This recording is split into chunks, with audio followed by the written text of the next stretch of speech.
Hello and welcome to the Facing Your Fears, Turning Fear into Courage. We are on chapter 31 about exercise and food habits. And please know that this is not a lecture to make you feel bad or critical of yourself or your habits or whatever. I think we're all trying to improve and we're all learning that there are ways that we're not doing the best in several areas or maybe a few areas. And, it's as simple as drinking enough water every day and making sure your source of water is good. But there's so much more to all of this. We talk about the programming in the brain, but it's what we've learned along the way. And, have we learned that this body needs to be taken care of in a way that we do make sure we're strong, we're capable of bending, stretching, lifting, all the things that we need to do as human beings. And I love reading about this culture in Mexico where they run up to 60 miles a day just because they're hunters and gatherers, and it's just a way of life. And when they researched and found this culture, they found out that they didn't have cancer, they didn't have mental illness. The way they looked and the way they felt way into their 70s and 80s was so incredibly different than what happens to us as we age. And so let's look at this. Let's look at our beliefs about ourselves and our beliefs about what is important to us. If you think about, and we're going to talk about food too, because it's what we put in our bodies, but if you have this goal to stay strong and healthy until you're not, how does that look and what does it mean for you? Some people like yoga or Tai Chi or something a little bit more peaceful. Other people like running, weightlifting, triathlons, whatever it might be. Others want to just walk. They found the benefits of walking are so huge because that's who we were meant to be as animals on the planet. We had to walk to hunt or to gather or to move because of weather or storms or whatever it might be. So in our DNA is this actual nature to walk. And maybe you've learned about the eye movement therapy that they do because it was bilateral movements that took care of, what is it called? Like memories, traumas, things like that. With the bilateral movements, you can get through some of these traumas. Well, guess what walking is? Bilateral movements. And you're looking around and seeing nature or talking with a friend, whatever you might be. So let's look at it. You're going to evaluate yourself, not anybody else. You're not in here to make your partner or your kids or whatever it might be better, but this is your journey. So whether you exercise every day and it's too much, or you don't exercise at all, or you think there are new things you want to add in, set a goal. And when you set that goal, look at the first step you need to take.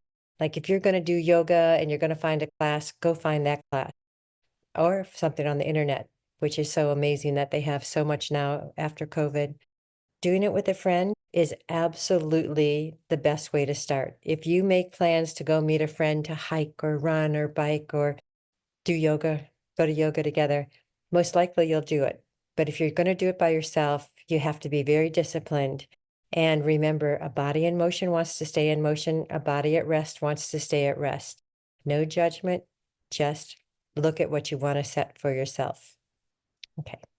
Now with the food, and I don't mean anything about losing weight. 300 countries on the planet won't even let food from the United States into their countries because we are so overly processed, full of chemicals and additives. Buying our organic products is really important. Deciding different things like I don't eat meat because I don't want to hurt the animals. It's not a diet or anything kind of program. I'm the kind of person who picks up worms when I'm out there hiking or walking.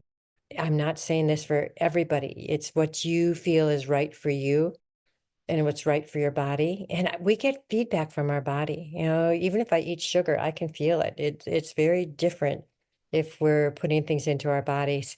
And one of the incredible things that's happening on the planet, not only awareness of food, but we've become aware of water and how important that is. Also, alcohol. Do you see how many people are not drinking anymore? And I think we're learning that what used to be something fun and let's go party, people are going, maybe it's not the best thing for my body. And it's not like I'm a teetotaler or anything. I'm not judging or telling you don't drink. but I think doing things with an awareness is really good.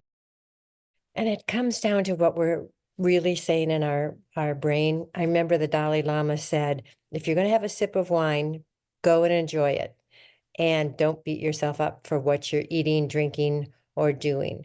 And I think we're always coming back to our thoughts, like staying positive in our thoughts, staying, what is our goal? I'm here on the planet for as long as I can be here to do what I can to maybe inspire, help, be of benefit to anybody that I can, and it's important to me. And so because I have that goal, I want to make sure this gets taken care of. I'm not always the best either, but we can always be better. So if you set your goals about food, like drinking more water or eliminating, if you want to eliminate sugar or alcohol or whatever it might be, the goal has to be, I'm going to drink coconut water or something like that instead. If you replace it with what you want to do instead, it's easier to replace it with that kind of goal. All right. I think that's enough of the lecture on diet and exercise. I had a dad who carried the torch in the Olympics running when he was 64. And his idea was, Janet, let's go run. We'll go have fun and go running, So he just taught me that. And it was easy because of him.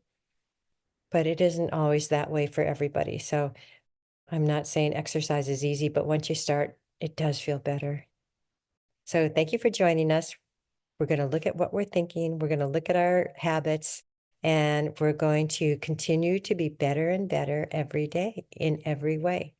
So we're turning fear into courage. This was on exercise and food habits. Thank you so much for joining us.